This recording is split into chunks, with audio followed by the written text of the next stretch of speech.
It's taken 15 years to get from my first cautious investigation through to where we are now, with prison doors slamming all over the world.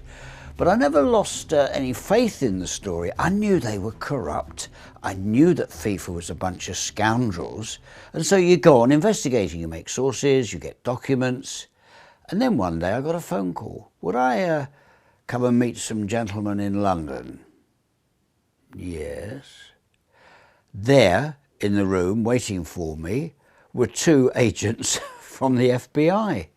And I said, hello, and they gave me their business cards, and they said, Organised Crime Squad, Federal Plaza, New York. And I thought, that's it. Authorities now understand what I've figured out, that FIFA is an organised crime syndicate. And that was 6 years ago. And I started helping them with the definitions and the personalities. Then in 2011, I gave them documents on Mr. Chuck Blazer, the American FIFA crook from Trump Tower. They went and saw him, and he rolled over immediately, started incriminating other people. One of them repaid $151 million, and the investigation has rolled from there. So it takes time, but you have to get it right, and I'm glad the FBI took time observing, checking bank records, wire statements, the DOJ drawing up good indictments that should not fail in court. So if you know something is bad, as a journalist, you've got to work at it, and I did, and they're in jail, and I'm laughing now.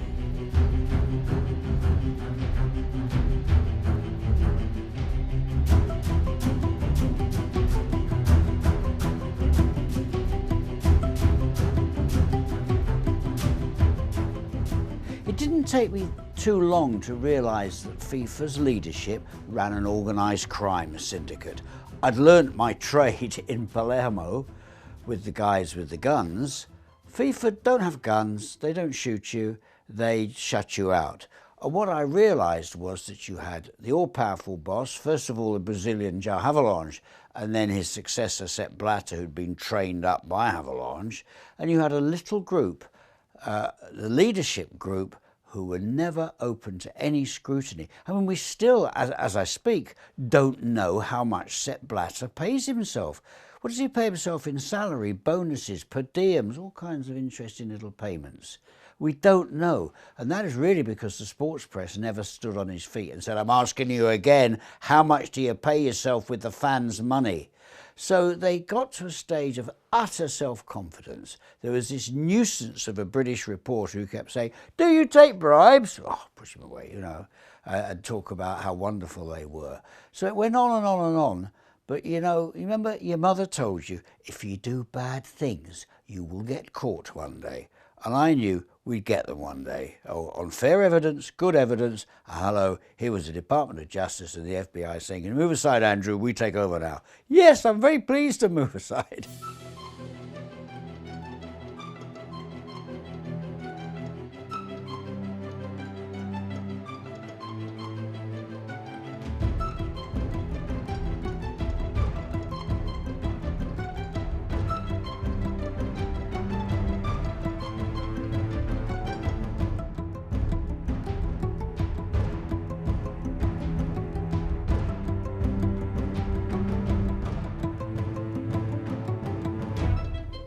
In the 1980s, I was reporting on organised crime from Palermo, the origins of the pizza connection shifting tons and tons and tons of heroin into the United States.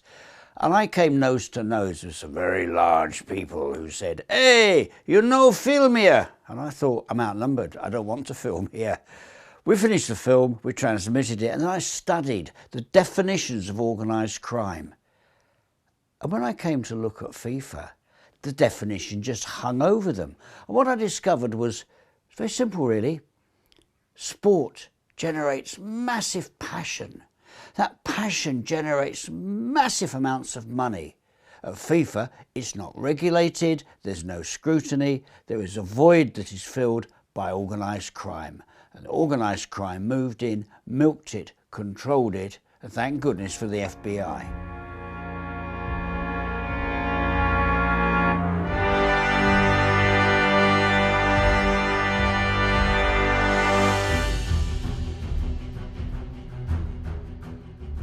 I learnt a lot in Palermo, but I cracked the FIFA organised crime story in Rio de Janeiro. It was the Brazilian mafia who took over FIFA in the 1970s and 1980s when Joao Havelange, the Brazilian entrepreneur, moved in to take control of FIFA.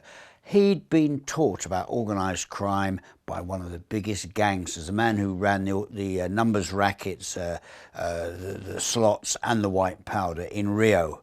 And when Joao Havelange arrived at FIFA, he was mobbed up and saw the vast value in these marketing contracts because FIFA had control of the best sports marketing business in the world, the Soccer World Cup. They controlled it. They controlled the marketing rights. The sponsors all wanted parts of it. And so Havelange put in place this absolute racket. That's all it was. Everybody's paying kickbacks. He made between 50 and 100 million US dollars over the years, going through dodgy bank accounts in Central Europe, in, of course, the Caribbean. And the value was immense because you're talking about the biggest global sports event, and one little bunch of crooks based in Zurich had that to distribute, and they did, and they took the money.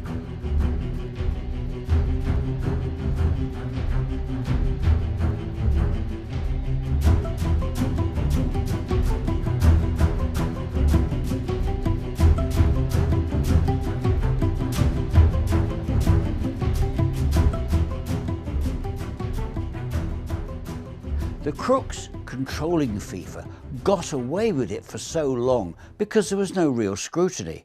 I'm not a sports reporter. Send me to the game and I might get the scoreline wrong.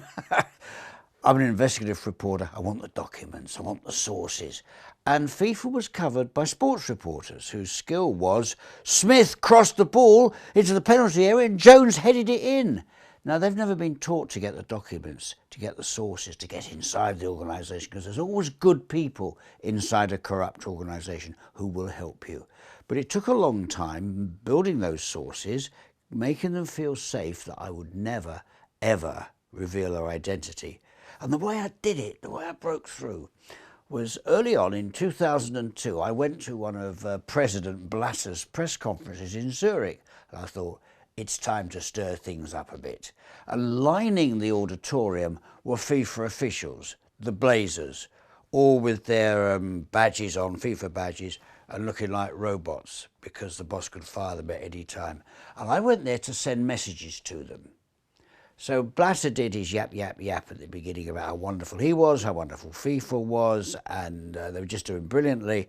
And I waited, and as soon as he finished, I grabbed the roving hand mic and said, Herr Blatter, which he hates because he's president, Herr Blatter, have you ever taken a bribe?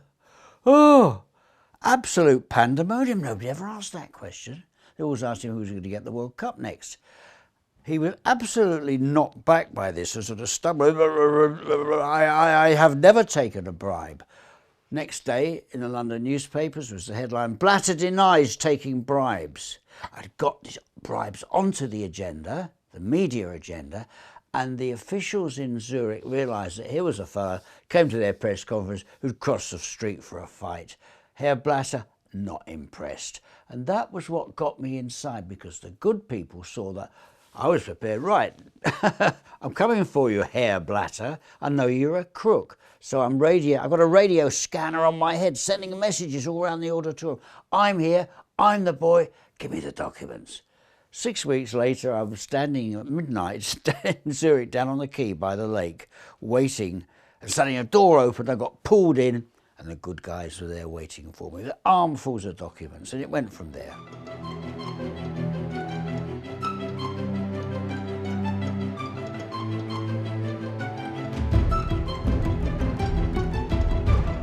The lowlifes at the top of FIFA knew that they controlled one of the greatest commodities in world sport, the Soccer World Cup. Everybody around the world wants to watch it. The TV networks want it all around the world, all the individual networks. The big global brands want to associate themselves with something so vastly popular. So the lowlifes knew they'd got control of something wanted by people with lots and lots and lots and lots of money.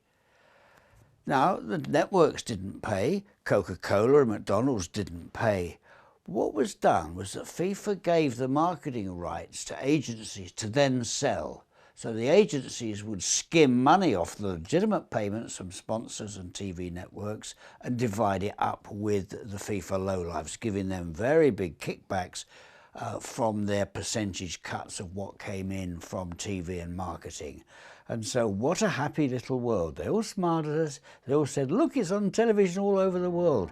And their wallets got fatter and fatter and fatter.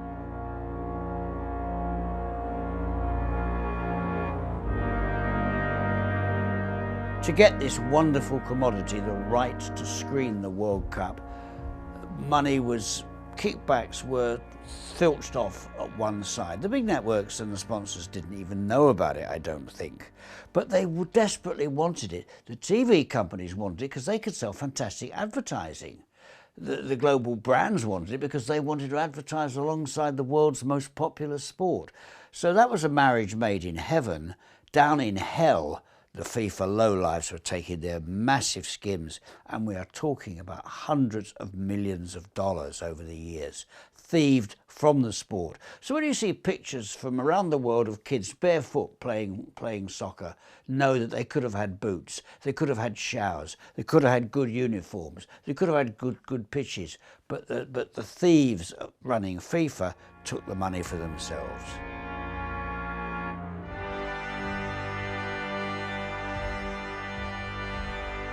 Everybody's asking, were bribes paid in order for Russia and Qatar to get to host the World Cup? Well, watch the FBI, watch the newly energised Swiss cops who are going through 9 terabytes of FIFA data. But what we do know about the lowlifes at the top of FIFA is they always had their hands out. And Qatar and Russia will have met these lowlifes, some of them now indicted, some of them are locked up awaiting trial. Always approach bidding countries with their hands out and their empty bags. We have the evidence of that from 2002 when Japan and Korea were both bidding to host the World Cup, where Germany, a good clean country, but one of the television moguls there paid big bribes to get the votes to get it to Germany. And now we come to Russia and to Qatar, two not very democratic, if at all, petrodollar rich states. Some of the lowlifes at FIFA would have thought Christmas had come early. Countries with no proper democratic scrutiny and with lots and lots and lots of money, and that's before the oil price went down.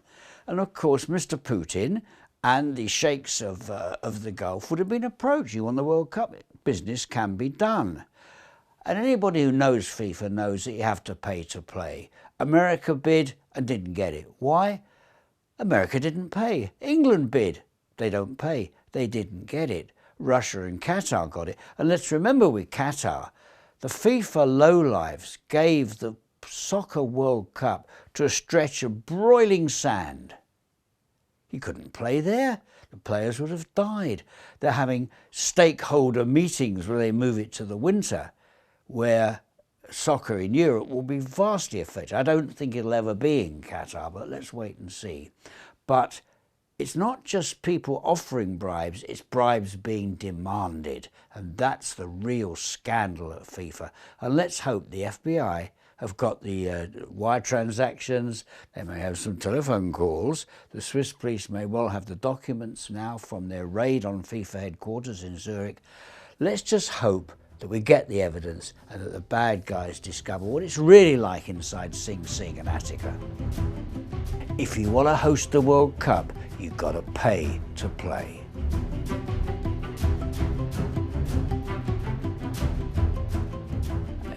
It's been fascinating trying to report the criminals at FIFA, because I found myself in a world where I was the only investigative reporter. Every other reporter was a sports reporter. Fine, they report the sport. I don't. And there was a kind of shutout like, well, we don't know about this. Fortunately, out there, bless their hearts, were the fans. Because the fans have always been able to smell FIFA. Whereas the sports reporters just wanted access to be lied to. What I got was the fans saying, give us more. They gave me an award for a book I wrote, And there was no football in it, none whatsoever, only documents, stealing, corruption and organised crime. The fans knew it, they just needed me to fill in the gaps. So, and then BBC came along, BBC Blue Ribbon Investigation Programme, Panorama.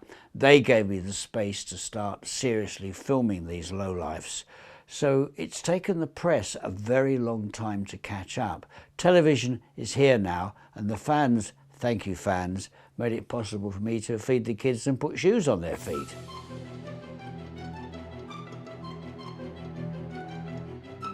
You learn a lot about an organisation when you try to report them and they don't want to be reported. When they spit at you and they hit you and they knock you over, you think, wait a minute, they're the ones with the problem, not me. I'm only a reporter and I'm very polite and I don't get in your way when you're walking, but I ask the question. And the fans have loved sequences from various airports around the world where I've intercepted them with my crew. I said, excuse me, can I ask you how much profit you made from selling black market World Cup tickets this year? And the abuse, I'm not going to repeat some of the things they said, but there's the spitting, which being hit is one thing, being spat at, I think is just sort of really, really low life. But it reinforced my understanding that they had to be investigated because there were some very, very dirty secrets.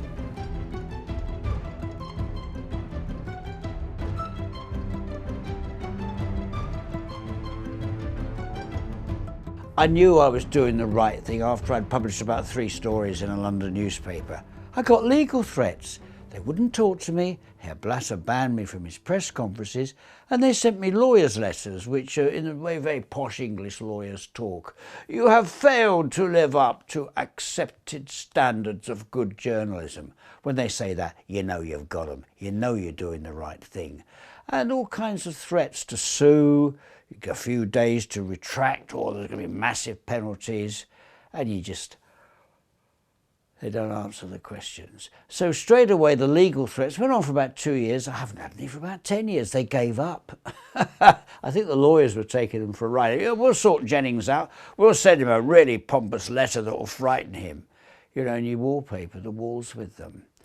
After that, I've had the trolling, the spreading bad news stories, setting up websites looking like mine.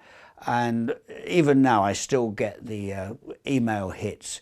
When I open up my email in the morning and I see, do you want to unsubscribe from erotic housewives? You know, just bin it fast, don't touch it, because that's going to unleash all kind of viruses.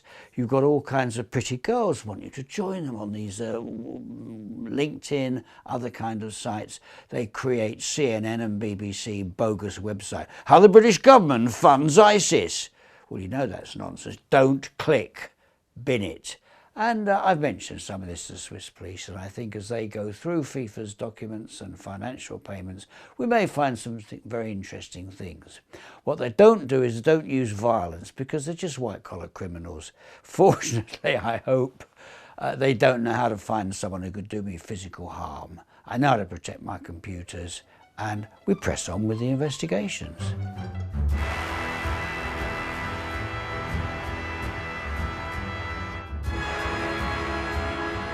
The FBI are getting on with doing their job. The Swiss cops are now very actively involved, and other police forces may come in.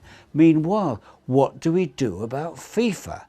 I don't think we close it down. I don't believe you can reform the mafia. Mr. Gotti, could you stop shifting as much heroin? Okay, 50%. Oh, thank you, Mr. Gotti. That's very kind of you. You close them down, and where necessary, you put them in jail. And what we need now is a new organisation with a lot of fan involvement. So come on, fans, stop complaining and get down to your local, county, state level of organisation, and let's hear you. And let's have transparency. Let's have freedom of information. I can find out, you can find out what the American president earns. You can find out a vast amount of information about how your country is governed from Washington and down through the states. You can find this in other countries. FIFA won't put it online. Well, I think we have to say to the sponsors and to the TV networks, you don't do business with them until everything is online. The fans, most of all the fans, can look and see What kind of money is flowing around their sport? What kind of airplanes are they travelling in? Do they ever go in the back of the plane with the fans and the football players? No. Let's just have every detail online, just like the government.